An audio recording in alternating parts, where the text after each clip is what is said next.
Dropping in is a skill that can feel absolutely intimidating, but in this video, we're gonna help you overcome and master the skill to make it easier than you ever thought possible. What's going on, gang, and welcome back to Joy of Bike. I'm Mike. And I'm Chase, and take it from me, as somebody who is still pretty new to BMX, dropping in can be pretty nerve-wracking, but with proper technique and a little bit of practice, it becomes much easier.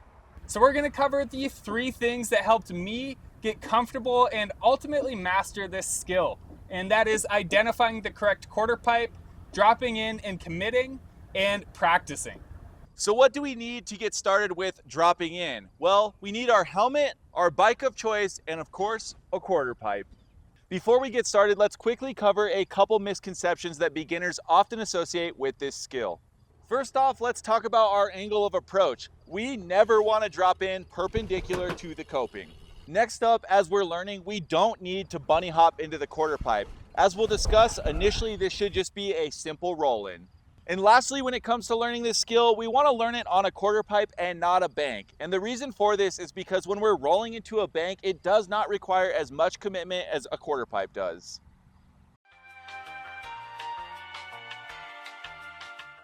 We suggest learning on a quarter pipe that has a relatively mellow transition and is somewhere between 3 and 5 feet tall. This will help us get comfortable with the motion before moving on to bigger ramps. If you've never dropped in before and you're staring down the face of a steep 6-foot quarter pipe, you're not really setting yourself up for the best success. So for today's video, we're gonna use this 3-foot quarter pipe. But before we start dropping in, let's talk about the pieces that make up a quarter pipe. First off, the deck. This is the flat part at the top of the quarter pipe that we'll prepare to drop in from. Next up, the coping. This is the round piece of metal that joins the deck and the face of the quarter pipe. Next up, the face. This is the sloped part of the ramp that has transition. And lastly, we have the flat bottom, which is exactly what it sounds like. It's the flat area at the base of the ramp. All right, this is where it gets real. We're about to drop in, and applying the techniques we're about to chat about is gonna have you breezing down the face of this ramp and making you wonder why you ever thought dropping in was scary.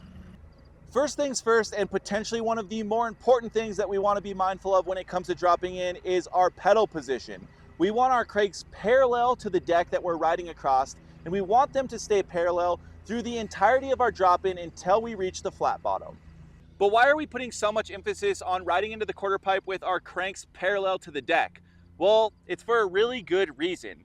If we ride in with our cranks perpendicular or at any other angle, we run the risk of snagging a pedal or a crank arm on the deck or the coping, which often results in a crash. Now that we're riding across the deck with our pedals and cranks parallel, we want to be moving at no more than a walking pace with our body in a central position on the bike with most of our weight going down through the bottom bracket. Before we move on to committing to the drop in, here's a quick tip to help you decide which direction feels most comfortable to drop in.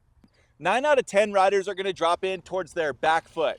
However, in some rare cases, dropping in towards your front foot may feel more comfortable, so lean into whatever feels most comfortable for you. Now let's talk about riding across the deck to drop in. We've got our pedals parallel, we know which direction we need to drop in, so let's start cruising at a little less than a walking pace, about 8 to 12 inches away from the coping. I'd suggest getting a few reps of riding across the deck parallel to the coping, just so you feel comfortable with looking into the quarter pipe. Once you're comfortable with that, we're gonna make a gentle turn when we're ready to drop in, with the end goal of crossing the coping at a 30 to 45 degree angle. Once we've committed to the front tire going in at that 30 to 45 degree angle, we're gonna just allow the back tire to flow in naturally behind it. We wanna stay in that central riding position with our head and eyes looking out past the flat bottom. Now remember, the key to this whole equation, once your front tire goes over the coping, is that you need to be fully committed. There is no backing out past this point. In fact, once the front tire rolls over, if you try and stop or get off the bike, you're often gonna slide out or fall to the flat bottom, which is not gonna be fun.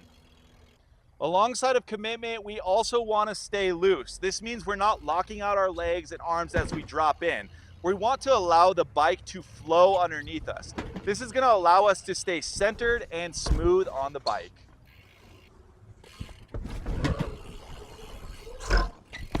If you're looking for some easy drop-in practice, now is the perfect time to drop in on a bag of Traction coffee to help you fuel your fun.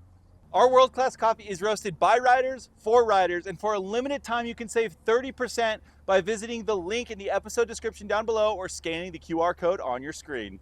In your world, fun is the currency of effort. Enjoy pure, all-natural fuel to keep you moving forward, no matter the task. For the doers, the fun havers, the all-around go-getters, fuel your fun with Traction Coffee. Although the technique we just covered should work for almost all quarter pipes, as you get comfortable with that, you can start incorporating a front wheel lift as you drop in.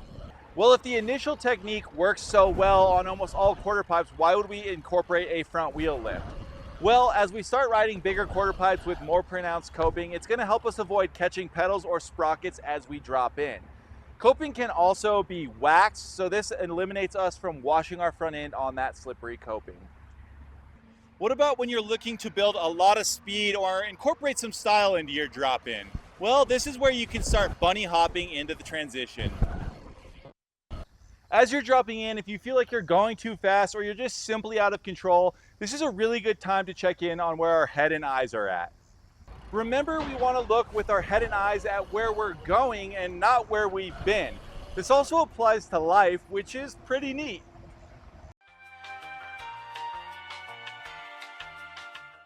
Once you get comfortable dropping into the initial quarter pipe that you were learning on, start taking it to other quarter pipes in your skate park. Or better yet, use it as an excuse to explore other skate parks in your area. This is one of my favorite parts about BMX. No two quarter pipes are the same, so there's always room for improvement. Dialing in this skill will help you unlock new lines or new sections at your skate park that you may have previously overlooked. And remember, as you're exploring new quarter pipes, start small and work your way up to build that confidence along the way. This skill is all about commitment, and we don't want to get ahead of ourselves. And I gotta say, all of this talk about dropping in makes me want to drop in as well. So I think it's time for the joyride.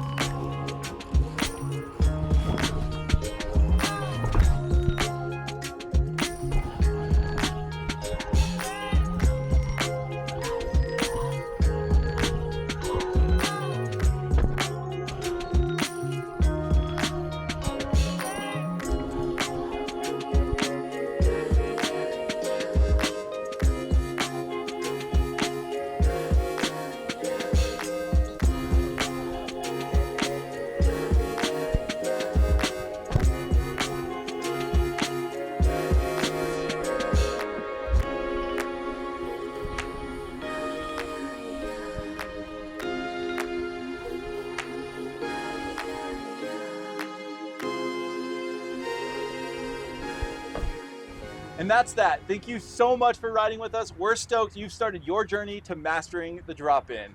Now it's your turn. Drop down to the comments and let us know where you're gonna start practicing this skill or what other BMX skills you'd like to see us cover here on the channel.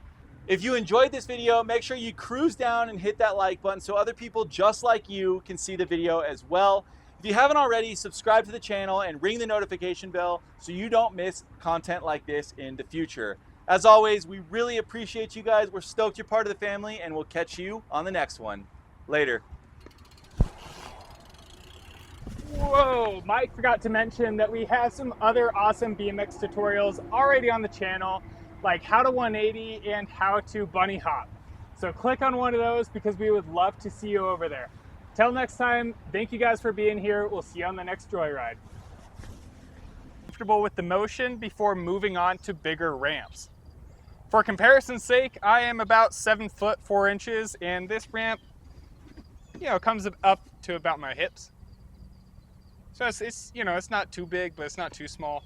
It's right about, it's a good size, It's